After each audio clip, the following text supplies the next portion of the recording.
মোৰ নাম ৰমেন্দ্ৰ শৰ্মা মই কামপুৰ ৰজাগাঁৱৰ নিবাসী মোৰ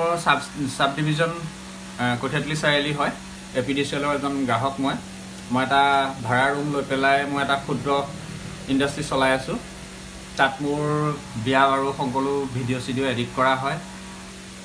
মই এপিডিচিএলৰ বিলসমূহ লৈ মানে বহুত দিনৰ পৰাই ভুগি আছো কিন্তু মানে ক'বলৈ হয়তো নিজৰ কৰ্মসংস্থানৰ পৰা বা এইবিলাক কাম কাজৰ পৰা সময় নাপাওঁ কিন্তু আজি মই যেতিয়া বিলখন আহিলে 1150 টকা লাষ্ট এই মাহত মই ষ্টুডিঅ'ত ম্যাক্সিমাম টাইম মই বাহিৰতে থকা হৈছে কাম কাজৰ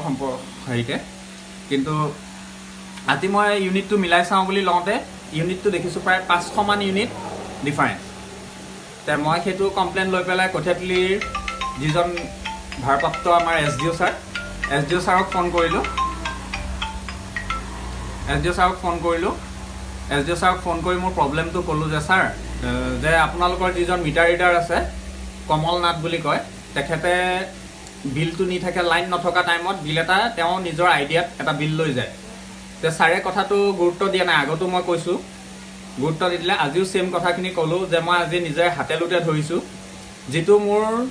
ইউনিটটো মই চাই কৈ দিছোঁ মোৰ ইউনিট আছে 2359 তেওঁলোকে বিল বনাইছে 2859 যিটো 500 মান প্ৰায় ডিফাৰেন্স থাকে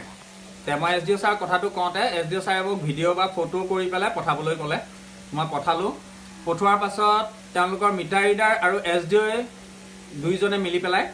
এতিয়া মোক ক'লে মিটাৰটো বেয়া হ'ব পাৰে আপুনি টেষ্টিঙত দিয়ক আল্টিমেটলি মিটাৰটো কেনেকৈ বেয়া হ'ব পাৰে বিল আহি আছে ধুনীয়াকৈ আজি বিলটো বেছি অহাৰ কাৰণে মই কমপ্লেইন কৰাৰ কাৰণে মই তেওঁলোকে এতিয়া মিটাৰটো বেয়া সজাইছে তেওঁলোকে কৈছে তাত দুটা ৰিডিং ওলায় এটা আপোনাৰ কাৰেণ্ট ৰিডিং এটা মই চাই দিছোঁ সেইটো কাৰেণ্ট ৰিডিং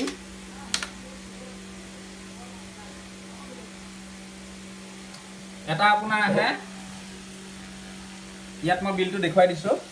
এটা আহে প্ৰিভিয়াছ এক্সপৰ্ট ইন KWH আৰু এটা কাৰেণ্ট ৰিডিং ইন KWH তেওঁলোকে কোনোটোৰ মতে বিলটো বনোৱা নাই মোৰ প্ৰিভিয়াছ এক্সপৰ্ট ইন KWH আছে আপোনাৰ 2 KWH আছে আপোনাৰ 2359 তেওঁলোকে 2337ৰ কাৰেণ্ট ৰিডিং কেতিয়াবাই বনালে এতিয়া মোৰ কাৰেণ্ট ৰিডিং আছে 3344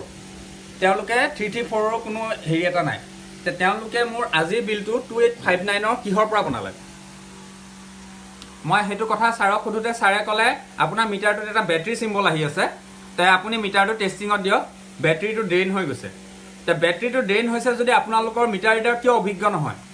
আপোনালোকৰ মিটাৰ ৰিডাৰজন কিয় অভিজ্ঞ নহয় তেওঁ যদি বেটাৰী চিম্বলটো দেখিছিলে তেখেতে বিল লৈ পেলাই মোৰ পৰা কিয় বিলখিনি সংগ্ৰহ কৰি আছিল এপিডিচিএলে স্মাৰ্ট মিটাৰৰ নামততো খাই আছে শুনি আছোঁ নিউজ পাই আছোঁ এতিয়া তেওঁলোকৰ ডিজিটেল মিটাৰ সমূহতো এই লুণ্ঠনটো কৰি আছে এইটো এক প্ৰকাৰ স্কেম কৰি আছে আৰু চৰকাৰী কাৰ্যালয়ক কাকোৱে কমপ্লেইন দিব নোৱাৰি চব মিলি ভকত তেওঁলোকৰ ইজনক ক'লে সিজনৰ লগত মিলি থাকে সিজনক ক'লে সিজনৰ লগত মিলি থাকে একে মিটাৰ ৰিডাৰজনক ছাপোৰ্ট কৰিবলৈ আমাৰ কঠিয়াতলি সাব ডিভিজনত এছডিঅ' ছাৰে ছাপোৰ্ট কৰিছে আল্টিমেটলি মিটাৰ ৰিডাৰজনক আজি ধমকি দিব লাগিছিল তুমি কি বিল বনাই আছা তেখেতে মিটাৰ ৰিডাৰজনৰ বিলটো ভুল নেদেখিলে তেখেতে মিটাৰটো বেয়া দেখিলে তাৰ পৰা বেটাৰী চিম্বলটো লৈছে বেটাৰী চিম্বলটো কিয় দিয়া হয় মোৰ সেইখিনি মই এজন IT ষ্টুডেণ্ট মই জানো সেইখিনি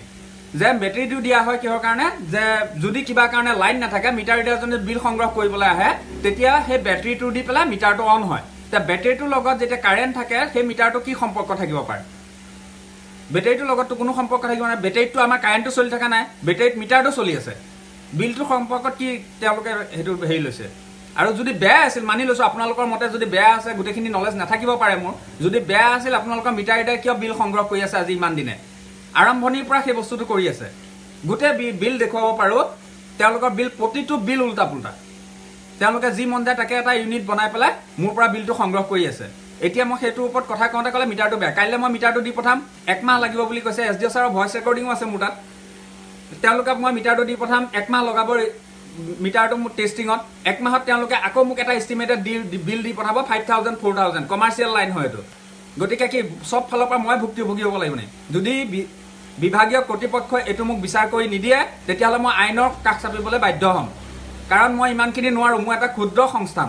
ইয়াত মই যিটো ইনকাম কৰোঁ সেইখিনি যদি মই লাইনৰ বিলত দিব লগা হয় তেতিয়াহ'লে মই হয়তো কাইলৈ মৰিব লাগিব নাখাই নবৈ কাৰণ মোৰো ল'ৰা ছোৱালী আছে মোৰো ঘৰ এখন আছে ময়ো সেইখিনি হেৰি কৰিব লগা হয়